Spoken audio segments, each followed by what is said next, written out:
Friends, இந்த வீடியோல Saudi அரேபியால உள்ள அபகா பக்கத்துல உள்ள ஒரு அழகான பாரம்பரியமிக்க பழமையான கிராமத்தை பத்தி தாங்க பார்க்க போறோம். இங்க பாத்தீங்கன்னாவே தெரியும், ஒரு அரண்மனை மாதிரி பெரிய அடுக்கு மாடி கட்டடம் மாதிரி இருக்குங்க. இதோட என்ட்ரன்ஸ் டிக்கெட் ஒரு 20 ரியால் தான் வாங்கினாங்க. இது கரெக்டா எங்க இருக்குன்னு பாத்தீங்கன்னா, சவுதி அரேபியால ஆசிர் பிராந்தியத்துல உள்ள ரிஜால் அல்மா சொல்ற மாகாணத்துல தான் இந்த அரண்மனை உள்ளது. இது நம்ம அபகால இருந்து சுமார் 50 கிலோமீட்டர் தொலைல தாங்க இருக்குது. இந்த மொத்த கிராமமே சுமார் 900 வருட பழமையான கிராமம்னு சொல்றாங்கங்க. 1-2 வருஷம் இல்ல, 900 வருடங்க. பாரம்பரியம் மிக்க கிராமத்தோட ஹிஸ்டரி பாத்தீங்கன்னா பெரிய ஹிஸ்டரியா இருக்குங்க. ரீட் பண்ணி பாருங்க, செமையா இருக்கும். ஏன்னா பழங்காலத்துல போர் நடக்கும்போது இந்த மக்கள் எல்லாம் சேர்ந்துதான் இந்த கிராமத்தை உருவாக்கி இருக்காங்க. மேலும் நீங்க இந்த கட்டிடங்கள் எல்லாம் பாத்தீங்கன்னாவே தெரியும், சின்ன சின்ன கற்கள் களிமண்ணை வச்சுதான் கட்டியிருக்காங்க. அதுவும் பாத்தீங்கன்னா இந்த கற்கள் எல்லாமே அந்த சீல போல, நம்ம ஊர்ல கருங்கல்ல சீல் எடுத்து கட்டுவாங்கல்ல, அது போலதான் பேக் பண்ணி ரொம்ப அழகாவே இந்த கட்டிடக்கலை ரொம்ப அழகாவே இருந்துச்சு. இன்னும் இங்க நிறைய இடத்துல பாத்தீங்கன்னா இந்த கட்டிடம் வந்து ரொம்ப சிதைவிட்டு இருந்துச்சு. லொகேஷன் நீங்க வரதா இருந்தா கண்டிப்பா மெதுவா ஒவ்வொரு ஏரியாவும் ரசிச்சு நடந்து போங்க. அந்த அளவுக்கு இந்த கட்டிடக்கலை வந்து ரொம்பவே சிறந்ததா இருந்துச்சு பாக்குறதுக்கு. இந்த கட்டிடம் வந்து ஒரு பல அடுக்குமாடு குடியிருப்பு போலதான் இருக்கு. பார்க்கும்போதே நம்ம பெரிய ஒரு ஹோட்டல் மாதிரி தான் தெரியும் வெளியில இருந்து பார்க்கும்போது. ஆனா இந்த ஃபுல் கட்டிடமுமே இந்த கருங்கல்னால மட்டும் தாங்க செஞ்சிருக்காங்க. பாக்குறதுக்கு ரொம்ப ஆச்சரியமா இருக்கு. ஃபுல் அண்ட் ஃபுல் கருங்கல் மட்டுமே யூஸ் பண்ணி கட்டினனால பாக்குறதுக்கு செம்மையா இருந்துச்சுங்க. நல்லா சுத்தி பார்த்துட்டு மேலே மேலே ஏறி போனாங்க. மேலே ஏறி பார்த்தீங்கன்னா இந்த குறுகலான பாதையா தான் இருந்துச்சு. மேலே போக போக நிறைய ரூமா வச்சிருந்தாங்க. நம்ம எப்படி ஒரு ஹோட்டல்ல போகமோ அந்த மாதிரி தான் இங்கேயும் போகும்போது தனித்தனி அறைகள் வந்து சின்ன சின்ன கட்டில்கள் எல்லாம் அதில் வச்சிருந்தாங்க.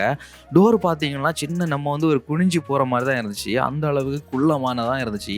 விண்டோ, அப்புறம் வந்து தனியா வந்து டாய்லெட், அந்த மாதிரி எல்லாமே எல்லா ஃபெசிலிட்டியுமே முன்னாடி உள்ளவங்க இவ்வளோ ஃபெசிலிட்டியா வந்து கட்டி வச்சிருக்காங்கன்னா உண்மையாவே நம்ம இதை பாராட்டி தான் ஆகணும். சில இடத்துல வந்து இப்போ ரீசெண்டா தான் மெயின்டைன் பண்ணி வச்சிருக்காங்க போல. சில சிதைவிட்ட பகுதிகளில் வந்து அவங்க வந்து ஸ்டீல் டோர் யூஸ் பண்ணியிருக்காங்க. சில இடங்கள்ல இந்த மாதிரி நம்ம மரத்தாலான சீலிங்கும் பார்க்க முடிஞ்சிச்சு. எல்லாமே வந்து ஹைட் கம்மியா தான் இருந்துச்சுங்க. ஸோ நீங்க படிக்கட்டு ஏறி போகும்போது மெதுவா பார்த்து தான் போகணும்.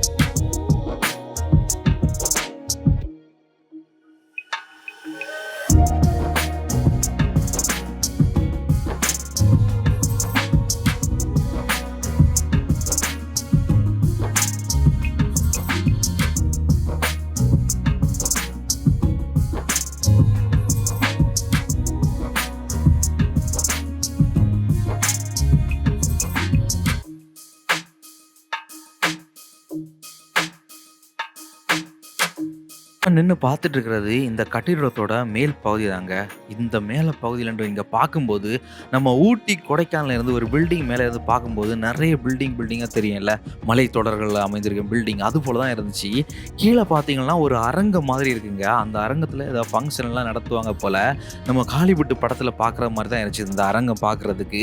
இன்னும் பார்க்குறதுக்கு இந்த வியூ வந்து ரொம்பவே நல்ல பிரம்மாண்டமாக இருந்துச்சுங்க. இந்த மாதிரி பிளேஸ் எல்லாம் பார்க்கும்போது நமக்கு வந்து சவுதி அரேபியா ஒரு பாலைவன பிரதேசம்னு யாருமே சொல்ல மாட்டாங்க. உண்மையாவே சவுதி அரேபியால நிறைய விஷயங்கள் இந்த மாதிரி இருக்குது. கட்டிடக்கலையும் இவ்வளவு பெரிய கட்டிடக்கலை வச்சுட்டு நம்ம வந்து இதுவரைக்கும் தெரியாமலே இருந்திருக்கு. உண்மையாவே நாங்க வந்து ஒவ்வொரு பகுதிகளும் போகும்போது ரசிச்சு பார்த்துட்டு இருந்தோம் அவங்களோட கட்டிடக்கலையோட அருமையை வந்து. ஏன்னா இவ்வளோ அந்த கல்லுல வந்து யாருமே இந்த அளவுக்கு ப்ராப்பராக இந்த சின்ன கருங்கல்லை வச்சு சின்ன கற்களை வச்சு மேலே வர அவங்க கட்டியிருக்காங்கன்னா ரொம்பவே பாராட்டி தாங்க ஆகணும். உண்மையாகவே நல்லா இருந்துச்சு. இது போல் நிறைய விஷயங்கள் சவுதி அரேபியாவில் இன்னும் இருக்குதுங்க. இந்த மாதிரி பார்க்குறதுக்கு நிறைய பிளேஸ் இருக்குது. நிறைய பேர் சவுதி அரேபியா பற்றி தப்பாகவே சொல்லி வச்சுருக்காங்க.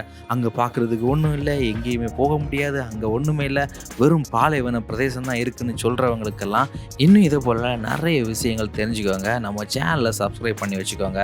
அப்போதான் நம்ம போடுற வீடியோ உங்களுக்கு வந்து உடனுக்குடன் கிடைக்கும்.